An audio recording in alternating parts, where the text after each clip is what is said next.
حضرت یوسف علیہ السلام کو جب ان کے بھائیوں نے کنویں میں ڈال دیا تو ایک شخص جس کا نام مالک بن زار تھا، جو مدین کا باشندہ تھا،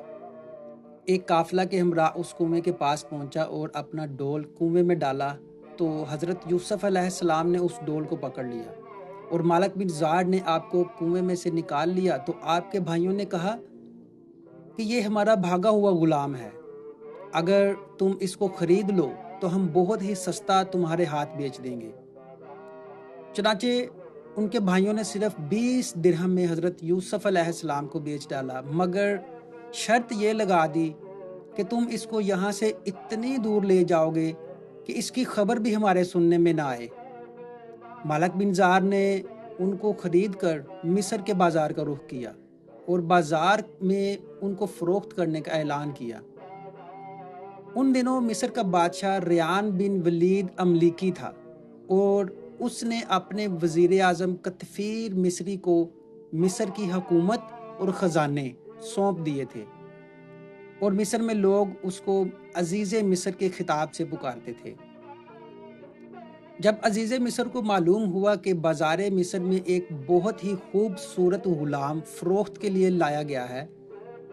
اور لوگ اس کی خریداری کے لیے بڑی بڑی رقمیں لے کر بازار میں جمع ہو گئے ہیں، تو عزیز مصر نے حضرت یوسف علیہ السلام کے وزن برابر سونا اور اتنے ہی چاندی، اتنا ہی مشک اور اتنے ہی حریر قیمت دے کر خرید لیا اور گھر لے جا کر اپنی بیوی زلیخا سے کہا کہ اس غلام کو نہایت ہی اعزاز و اکرام کے ساتھ رکھو۔ اس وقت آپ کی عمر شریف 13 یا 17 برس کی تھی۔ زلیخا حضرت یوسف علیہ السلام کے حسن و جمال پر فریفتہ ہو گئی اور ایک دن خوب بناؤ سنگھار کر کے تمام دروازوں کو بند کر دیا۔ حضرت یوسف علیہ السلام کو تنہائی میں لبھانے لگی۔ آپ نے معاذ اللہ کہا اور فرمایا کہ میں اپنے مالک عزیز مصر کے احسان کو فراموش کر کے ہرگز اس کے ساتھ کوئی خیانت نہیں کر سکتا۔ پھر جب خود زلیخا آپ کی طرف لپکی تو آپ بھاگ نکلے اور زلیخا نے دوڑ کر پیچھے سے آپ کا پیراہن پکڑ لیا جو پھٹ گیا، اور آپ کے پیچھے زلیخا دوڑتی ہوئی صدر دروازہ پر پہنچ گئی۔ اتفاق سے ٹھیک اسی وقت عزیز مصر مکان میں داخل ہوا اور دونوں کو دوڑتے ہوئے دیکھ لیا،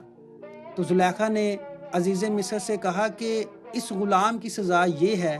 کہ اس کو جیل خانہ بھیج دیا جائے یا اور کوئی دوسری سخت سزا دی جائے، کیونکہ اس نے تمہاری گھر والی کے ساتھ برائی کا ارادہ کیا تھا۔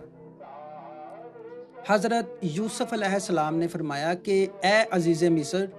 یہ بالکل ہی غلط بیانی کر رہی ہے۔ اس نے خود مجھے لبھایا اور میں اس سے بچنے کے لیے بھاگا تو اس نے میرا پیچھا کیا۔ عزیز مصر دونوں کا بیان سن کر حیران رہ گیا اور بولا کہ اے یوسف علیہ السلام، میں کس طرح باور کر لوں کہ تم سچے ہو؟ تو آپ نے فرمایا کہ گھر میں 4 مہینے کا ایک بچہ پالنے میں لیٹا ہوا ہے جو زلیخا کے ماموں کا لڑکا ہے، اس سے دریافت کر لیجئے کہ واقعہ کیا ہے۔ عزیز مصر نے کہا کہ بھلا 4 ماہ کا بچہ کیا جانے اور وہ کیسے بولے گا؟ تو آپ نے فرمایا کہ اللہ تعالیٰ اس کو ضرور میری بے گناہی کی شہادت دینے کی قدرت عطا فرمائے گا، کیونکہ میں بے قصور ہوں۔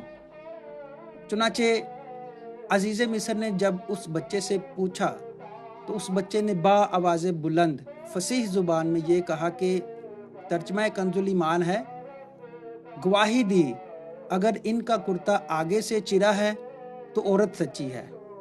اور انہوں نے غلط کہا، اور اگر ان کا کرتا پیچھے سے چاک ہوا تو عورت جھوٹی ہے اور یہ سچے ہیں۔ بچے کی زبان سے عزیز مصر نے یہ شہادت سن کر جو دیکھا تو ان کا کرتا پیچھے سے پھٹا ہوا تھا۔ تو اس وقت عزیز مصر نے حضرت یوسف علیہ السلام کی بے گناہی کا اعلان کرتے ہوئے یہ کہا، ترجمہ کنز ایمان ہے،